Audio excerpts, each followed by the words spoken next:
ঝটপট নিরামিষ বানিয়ে নিচ্ছি পটল আম তেল। পটলগুলো দুফালি করে কেটে ভেজে নেব। সব পটলগুলো ভাজা হয়ে গেছে। মিক্সিতে 1 টিস্পুন আদা বাটা, 1 টিস্পুন রসুন বাটা, 2টো কাঁচা লঙ্কা আর কাঁচা আম হাফ দিয়ে দিলাম। এটা বেটে একটা মশলা তৈরি করে নেব। কড়াতে সর্ষের তেল দিয়ে সরু করে কাটা পেঁয়াজ দিয়ে দিলাম। আমি এখানে একটা বড় দেখে পেঁয়াজ নিয়েছি। পেঁয়াজ হালকা গোলাপি ভাজা হয়ে গেলেই মশলাটা দিয়ে এবারে কষে নেব।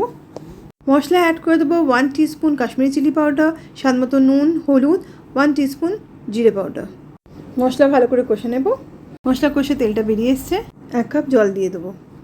জলটা ফুটে উঠলেই আমি পটলগুলো দিয়ে দিলাম। এবার আমি 1 টিস্পুন গুড় দিয়ে দিচ্ছি। 10 মিনিট ঢেকে ভালো করে ফুটিয়ে নিন। তৈরি হয়ে গেল পটল আম তেল।